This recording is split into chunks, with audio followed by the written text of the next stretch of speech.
तुर्की पाकिस्तानियों को e visa भी ग्रांट करता है और स्टिकर वीज़ा भी ग्रांट करता है, लेकिन तमाम तर Pakistani passport holder e visa हासिल करने के एलिजिबल नहीं हैं, बल्कि इसके लिए कुछ शराइत हैं जिसकी बेसिस पे आप तुर्की का ई वीज़ा हासिल कर सकते हैं और ट्रैवल भी कर सकते हैं। बाज़ औक़ात लोग इस वीज़े को ग्रांट करवा के लोगों के साथ स्कैम करते हैं और कहते हैं कि आपका ई वीज़ा ग्रांट हो गया है, आप अब तुर्की ट्रैवल कर सकते हैं। और वो वीज़ा 100% ठीक होता है, वो अप्लाई करके प्रॉपर तब ही डाउनलोड किया होता है, वो वीज़ा ऑफिसर की तरफ से ही ग्रांट होता है, लेकिन उस ई वीज़ा पर आप ट्रैवल नहीं कर सकते, क्योंकि वही लोग पाकिस्तानी पासपोर्ट पर ई वीज़ा पर ट्रैवल कर सकते हैं जिनके पास यूके का, यूएसए का या शेंगन का वैलिड वीज़ा हो। याद रहे, ये वैलिड वीज़ा ही होना चाहिए। अगर आपका वीज़ा एक्सपायर हो चुका है तब भी आप ई वीज़ा पर ट्रैवल नहीं कर सकते। प्रोसेसिंग टाइम की बात की जाए तो जब इसका वीज़ा अप्लाई करते हैं तो तकरीबन 24 घंटे के अंदर अंदर इसका वीज़ा जो है वो ग्रांट हो जाता है।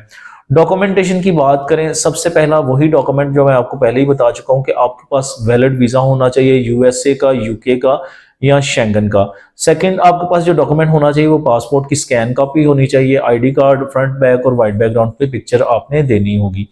इसकी जो बेसिक की फीस है वो करंटली $61 है, जो कि पाकिस्तानी करंटली 2024 दिसंबर की बात करूं तकरीबन टैक्सेस वगैरह डाल के 18,000 पाकिस्तानी रुपीस बनती है। और ये ऑनलाइन ही फीस पे होती है, वीज़ा या मास्टर कार्ड के थ्रू आप इसकी फ़ीस जमा करवा सकते हैं। और अगर तो आपके पास वीज़ा वैलिड नहीं है इन कंट्रीज़ का, तब भी आप इसका वीज़ा अप्लाई तो कर सकते हैं, वीज़ा भी मिल जाएगा, लेकिन इमिग्रेशन आपको 110% यहाँ से ट्रैवल नहीं करने देगी। और बाज़ का, जिस तरह मैंने आपको पहले बता दिया, वो एजेंट हजरात क्या करते हैं, लोगों का स्कैन पासपोर्ट लेते हैं और उन्हें ई वीज़ा दे देते हैं और कहते हैं कि आप इसको चेक करवाएं जहां से मर्जी है, वीज़ा 100% ओरिजिनल है और वो ओरिजिनल ही होता है, लेकिन बात फिर वही है, इसके लिए जो कंडीशन है वो आपको हिडन रखते हैं, नहीं बताते, और इस वजह से लोगों के साथ फ्रॉड हो जाता है और बहुत सारे पैसे उनसे लेकर उनको ट्रैवल भी करना नसीब नहीं होता। सो ऐसे लोगों से होशियार रहें, आप प्रॉपर वेरिफिकेशन करें। और अगर आपके पास वैलिड वीज़ा है इन कंट्रीज़ का और आप ई वीज़ा हासिल करना चाहते हैं,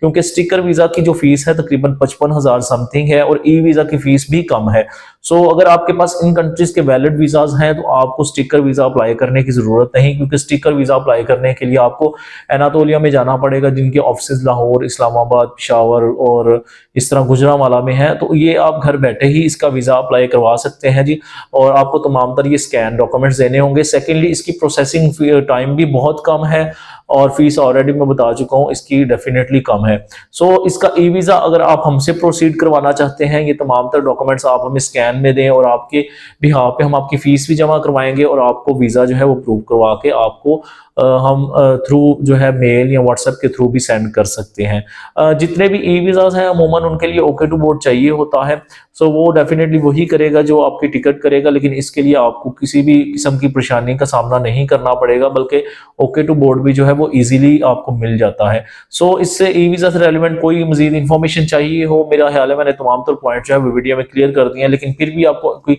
इससे रेलिवेंट इन्फॉर्मेशन चाहिए हो तो आप हमसे कॉन्टैक्ट कर सकते हैं, और हमेशा की तरह हम आपको वैलिड और अपडेटेड इन्फॉर्मेशन प्रोवाइड करते रहेंगे। एक नई वीडियो के साथ आपके सामने दोबारा हाजिर होंगे, तब तक के लिए खुदा हाफिज़।